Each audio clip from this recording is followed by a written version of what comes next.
اللہم صلی علی محمد و آل محمد بسم اللہ الرحمن الرحیم۔ السلام علیکم ناظرین، میں زاہد جنگویر، آپ دیکھ رہے ہیں پروگرام خبر روز کی۔ عالمی صورتحال سے آپ سارے ہی آگاہ ہیں، اور وہ جو ٹرمپ بھائی ہیں وہ دورے پہ ہیں چائنا کے، ایران کو مسلسل دھمکیاں دی جا رہے ہیں، اور جواباً وہ بھی نہیں کوئی اتنا منہ لگا رہے، اور چیزیں وہیں کی وہیں کھڑی ہوئی ہیں، اور کسی قسم کی کوئی اس میں کوئی اضافہ نہیں ہوا اور کمی بھی نہیں ہوئی، وہی صورتحال ہے۔ البتہ اگر اضافہ ہوا ہے تو وہ ہمارے ہاں پیٹرول کی قیمتوں میں ہوا ہے، اور اگر کمی آئی ہے تو وہ بجلی کی فراہمی میں ہے۔ اور یہ جو برکس ہے سمٹ انڈیا میں ہونے جا رہی ہے، تو اس میں ایران نے کہا ہے جی کہ وہ شرکت کرے گا وہاں پہ۔ اور دوسرا، افغان حکومت کی معاملات ویسے کہ ویسے ہی ہیں، وہی بے ڈھنگی چال جو کل تھی وہ اب بھی ہے، اور کے پی کے میں جو دھماکے ہوئے ہیں، خود کش دھماکے اور صورتحال، وہ جس میں کہتے ہیں نا کہ وہ کسی زمانے میں وہ فلموں میں کہتا تھا کہ دن نو راج ملنگی دا، دن نو راج فرنگی دا، راتی راج ملنگی دا۔ آج کل جو ہے نا وہ وہاں پہ ملنگیوں کا راج ہے، اور رات کو پولیس والے بھی نہیں گزر سکتے وہاں سے، ان علاقوں سے، لہٰذا ان کو بھی تلاشی دے کے گزرنی پڑتی ہے۔ اور یہ والی چیز جو ہے نا چونکہ ہوائی نہیں ہے اور لوگ مانتے نہیں، اور ایک اور ہے وہ کوکین کوئین، انمول اس کا نام ہے، لیکن اس کو سارے جو ہے نا اس بات پہ زور دیتے ہیں کہ اس کو پنکی ہی لکھا اور پکارا جائے، لیکن بہرحال وہ اس نے ہمارے بہت سارے پول کھول دیے ہیں، اور جس دھڑلے سے وہ یہ کام کر رہی ہے تو لگتا ہے اس کو کوئی چھوٹے موٹے گلی محلے کے بدماشوں کی حمایت حاصل نہیں ہے، اس کو ان بدماشوں کی حمایت حاصل ہے جو یہاں کے اصل بدماش ہیں۔ اس پہ بہرحال بہت ساری گفتگو ہو سکتی ہے، اور ہو رہی ہے اور ہوتی رہے گی، لیکن گلگت بلتستان میں بھی الیکشن ہے جی، اور 7 جون سے ہو رہے ہیں، اس کے لیے تیاریاں ہیں۔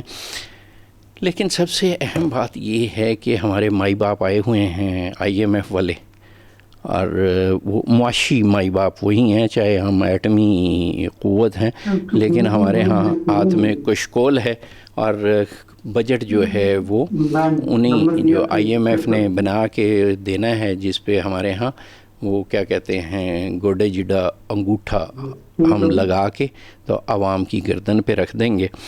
اس پہ بہت ساری گفتگو ہونے والی ہے، لیکن اس پہ عمومی گفتگو کی بجائے مہمان مکرم ہیں ہمارے ساتھ، میں ان کا تعارف کرائے دیتا ہوں۔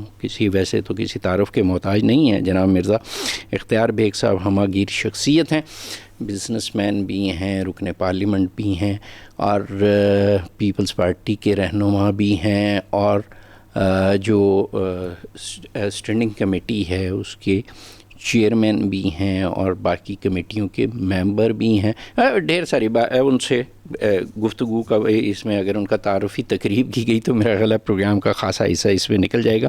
السلام علیکم مرزا اختیار بیگ صاحب، اور آپ کو پروگرام میں خوش آمدید۔ وعلیکم السلام زاہد صاحب۔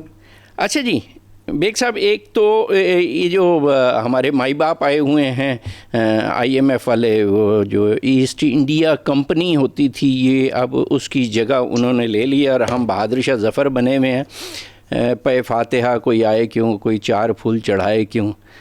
لیکن اس سے پہلے ذرا سی بجٹ پہ گفتگو ہونے سے پہلے ذرا سے میں ایک چیز آپ کی خدمت میں پیش کرنا چاہتا ہوں، اور اس کا میں ترجمہ سمجھنا چاہتا ہوں۔ اردو میں ایک بیان ہے جی، اور وہ ہے کہ ملک میں وافر بجلی موجود ہے، یہ ایک لائن ہے۔ دوسری لائن یہ ہے کہ لائن لاسز کے ہوتے ہوئے لوڈ شیڈنگ ختم کرنا ممکن نہیں ہے۔ تیسری اسی میں فکرہ ہے کہ 14,000 میں سے 11,000 فیڈرز پر لوڈ شیڈنگ ہو رہی ہے۔ یہ اگر تینوں فکروں کا جو اردو میں ہی کہے گئے ہیں، جناب جو وفاقی وزیر ہیں توانائی کے اویس لغاری صاحب، اس کا ترجمہ کچھ ہو سکتا ہے جو میرے جیسے عام آدمی کو سمجھ آ جائے؟ جی، پہلی چیز تو یہ ہے کہ اویس لغاری صاحب کے ساتھ آج میری بڑی بحث رہی ہے قومی اسمبلی کے فلور پہ، اور یہی پاور اور خاص طور سے solar power generation net metering پہ میں نے